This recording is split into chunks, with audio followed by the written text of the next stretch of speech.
నమస్తే, welcome to Leo. మనతో ఉన్నారు సీనియర్ జర్నలిస్ట్ హేమసుందర్ గారు. సార్ నమస్తే. నమస్తే అండి. సార్, అఖండ తాండవం నుంచి మనకు ఒక సాంగ్ అయితే వచ్చేసింది, టైటిల్ సాంగ్. మొత్తానికి శంకర్ మహాదేవన్తో పాటు అదే విధంగా చూసుకుంటే కైలాష్ ఖేర్ ఆ సాంగ్ అయితే చూసేసాం. సో ఎలా అనిపించింది సాంగ్ అంటే ఏం చెప్తారు? అంటే ఈ బాంబేలో ప్రశ్నలు పెట్టడం అనేది విశేషంగా చెప్పాలి. ఎప్పుడు అక్కడికి వెళ్ళిపోయి పాట రిలీజ్ చేయడం కానీ, బాంబే మొట్టమొదటిసారిగా అక్కడికి వెళ్ళి ఒక సినిమాకి సంబంధించిన ప్రమోషన్ కార్యక్రమంలో బాలయ్య బాబు పాల్గొనడం అనేది నాకు తెలిసి ఫస్ట్ టైం జరిగింది. ఇది అంటే పాన్ ఇండియా స్థాయిలో ఆయన ప్రొజెక్ట్ చేద్దామనే తపన అయితే మనకి ఈ సాంగ్ ద్వారానే వాళ్ళు చూపించారు. మరి ఇంకేమైనా కార్యక్రమాలు ఉంటాయా లేవా అని తెలియదు. మొత్తానికి ఆ పాట అయితే నిన్న సాయంత్రం రిలీజ్ అయింది. పాట అయితే విజువల్ చూసుకుంటే ఆ టెంపుల్స్ మధ్యలోంచి నడుచుకుంటూ వచ్చే సన్నివేశాలు కానీ, ఆ మేకింగ్ వీడియోస్ కానీ, ఇవన్నీ కూడా గూజ్ బంప్ తెప్పించేలాగా విజువల్స్ అయితే ఉన్నాయండి.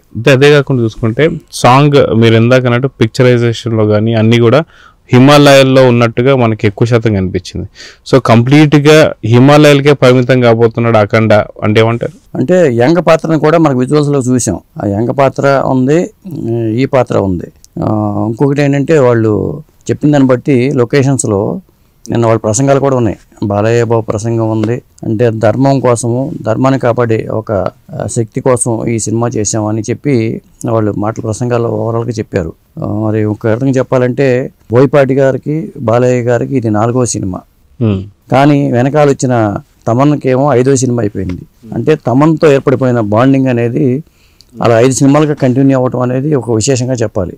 ఆ స్థాయిలో నిద్రాహారాలు లేకుండా వారం రోజు ఈ పాట చేశానని చెప్పి తమను మాట్లాడటం కానీ, ఇంకొకటి ఏంటంటే ఈ సినిమా ఇది 2వ సినిమాయే కాదు, దీనికి అఖండ సినిమాకి సంబంధించి రిలీజ్ 5 సినిమాలు కూడా చేయొచ్చు, అంత సత్తా అయితే ఈ కంటెంట్లో ఉందని చెప్పి తమను మాట్లాడటం కానీ, ఇవన్నీ అక్కడ ప్రసంగాల్లో హైలైట్స్ అని చెప్పాల్సి వస్తుంది. అది ఇప్పటిదాకా మనం చూసుకుంటే అఖండలో ఓన్లీ అఘోర పాత్ర మనం చూసాం, కానీ దానికి సూపర్ పవర్స్ ఉన్నట్టుగా అయితే లేవు. కానీ ఇప్పుడు సూపర్ పవర్స్ కూడా జోడిస్తూ అఖండ తాండవం అయితే రాబోతుంది. అయితే గతంలో మనకు ఉన్నటువంటి హాలీవుడ్ మూవీస్లో కావచ్చు, సూపర్ మ్యాన్స్ కొంతమంది ఉంటారు, స్పైడర్ మ్యాన్ కావచ్చు, బ్యాట్మెన్ కావచ్చు, ఇలాంటి స్థాయిలో అఖండ చేరబోతుందా, అఘోర పాత్ర చేరబోతుందా అంటే ఉంటారు. అసలు సూపర్ పవర్స్ ఉన్నాయా లేవా అనేది ఇంతవరకు రివీల్ చేయలే. ఒక అఘోర గెటప్లో కనిపిస్తున్నారు తప్పితే ఆయన పరాక్రమం మామూలుగా అఖండ పార్ట్ 1లో కూడా ఆ అఘోర పాత్ర పరాక్రమాన్ని చూపించారు. కాకపోతే సూపర్ పవర్స్ లాగా ఏమి మిరాకిల్స్ కానీ, అద్భుతాలు కానీ ఇలా అంటే ఈ టైపు చూపించాల. ఈ సినిమాలో ఏమైనా చూపించబోతున్నారా? అఘోరాలకి అంత శక్తి ఉంటుందని మనం వెంటనే కానీ జనరల్గా చూడాల. ఆ శక్తిని ఇందులో చూపించబోతున్నారా? ఫస్ట్ టైం అఘోరాలకి ఉన్న శక్తిని చూపించడం అనేది అదేమైనా చూపిస్తున్నారా అనేది తెలియదు. మొత్తానికైతే సినిమాకైతే ఒక విధమైన హైప్ అయితే క్రియేట్ అయిపోయి ఉందండి. కొంతమంది చెప్తున్నారు ఇప్పుడు ఆంధ్ర కింగ్ తాలూకా సినిమాని ఈ నెల 28 రిలీజ్ చేస్తున్నారు. ఆ సినిమాని ఒక విధంగా ఈ వారం రిలీజ్ చేసి ఉంటే, 14 రిలీజ్ చేసి ఉంటే చాలా బాగుండేది. ఎందుకంటే కలెక్షన్స్ పరంగా ఇప్పుడు అది ముందు అఖండ తాండవం సినిమా ఉంది, ఆ సినిమాకి హిట్ అయ్యే పక్షంలో మళ్ళీ దాని మీద కలెక్షన్స్ ఎఫెక్ట్ ఆంధ్ర కింగ్ మీద పడతాయి అంటూ రకరకాల వార్తలు స్ప్రెడ్ అవుతున్నాయి. అంటే అఖండ తాండవానికి ముందు కానీ వెనక కానీ సినిమాలు రిలీజ్ కాకపోవడం బెటర్ అనే ఒపీనియన్ వ్యక్తం అవుతుంది. ఎందుకంటే ఈ సంవత్సరంలో వచ్చే పెద్ద సినిమా ఏదైనా ఉంది అంటే అది అఖండ తాండవం అని చెప్పాల్సి వస్తుంది. అలాగే మరి హర్షాలి మల్హోత్రా బజరంగి భాయిజాన్లో చేసిన చిన్న పాపని ఈ సినిమాలో మరి చూపించబోతున్నారు. ఆ పాప కొంత ఇంపార్టెన్స్ ఏంటి, మరి ఆ పాపకి అఘోరాకి ఉన్న బంధం మనకి ఫస్ట్ పార్ట్లో కూడా చిన్న పాపగా కనిపించిన ఆ పాపే పెద్ద అయిపోతే హర్షాలి మల్హోత్రాని తీసుకున్నారు. అది కూడా ఒక కీలకమైన పాత్రగా చెప్పాల్సి వస్తుంది. మొత్తానికి ఈ సినిమాలో ఎలాంటి హైలైట్స్ ఉంటాయని తెలియదు. ఇంకొకటి ఏంటంటే ఈ సినిమా షూటింగ్ టైంలో వాళ్ళు మాట్లాడారు, మేము 7 గంటలకు షూటింగ్కి వెళ్తే నైట్ 9 గంటలకు వచ్చేవాళ్ళం జార్ఖండ్లో కానీ లేకపోతే ఇతరత్ర షూటింగ్ లొకేషన్స్లో.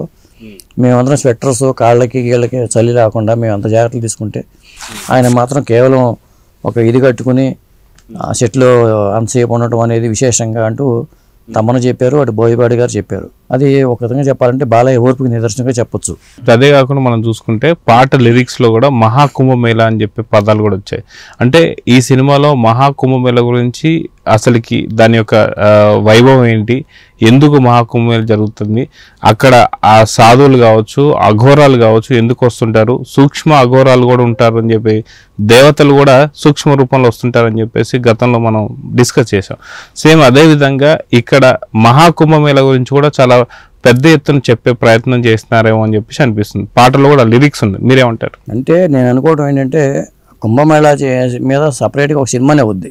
కుంభమేళాకు ఉన్న నాగ సాధువుల శక్తులు కానీ, అఘోరాలకు ఉన్న శక్తులు కానీ అవన్నీ చెప్పాలంటే ఒక పెద్ద సబ్జెక్ట్ అది. అంటే అందుకనే తమన్నా అన్నారు ఇది 5 పాటలు కూడా చేయొచ్చు అని. ఏమో మళ్ళీ బోయపాటి గారు బాలయ్యతో చేయాల్సి వస్తే అక్కడ పార్ట్ 3ని చేస్తారేమో. ఒక లీడ్ ఇచ్చినట్టుగా అనిపించింది రమణ మాటలు చూసుకుంటే. కాబట్టి మా కుంభమేళాకు సంబంధించిన శక్తులు అఘోర సాధువుల గురించి కానీ లేదా నాగ సాధువుల గురించి కానీ మనకి చాలా గ్రంథాల్లో ప్రస్తావన ఉంది. ముఖ్యంగా క్రియాయోగ సాధన చేసేవాళ్ళు సూక్ష్మ రూపాల్లో వస్తారని కానీ, మహావతార బాబాజీ ప్రతి కుంభమేళాకి వచ్చి అక్కడ స్నానాలు చేస్తూ ఉంటారని, ఇలాంటి యోగులు చాలామంది వేల సంవత్సరాలుగా ఉన్నవాళ్ళు, 100 సంవత్సరాల వయసు ఉన్న వాళ్ళు ఈ కుంభమేళాలో ఉంటారని మనం విన్నాము. అలాగే కుంభమేళాలో దిగంబరంగా వచ్చి సాధువులు తొక్కేసలాట్లు చచ్చిపోయిన సందర్భాలు చాలా చూసాం మనం. మరి వీళ్ళందరూ సడన్గా వస్తారు, మరి ఎక్కడి నుంచి అదృశ్యమైపోతారు, ఎలా వస్తారో ఎలా వెళ్ళిపోతారో తెలియదు. మొత్తానికి ఈ సినిమాలో కుంభమేళ ప్రస్తావన ఎంతవరకు ఉందనేది మాత్రం ఒక సస్పెన్స్ అని చెప్పాలి. అంటే షూటింగ్ కూడా వాళ్ళు అక్కడ ఎక్కువ చేసిన అనిపించలేదు నాకైతే. సో చూద్దాం సార్, మొత్తానికి సాంగ్ కూడా మంచి బంపర్ హిట్ అయితే అయిపోయింది. సో ఇప్పుడు రానున్నటువంటి ఒక డిసెంబర్ 5 రిలీజ్ కాబోతుంది. సో ఏం జరుగుతుందో చూద్దాం మరి. నమస్తే. నమస్తే.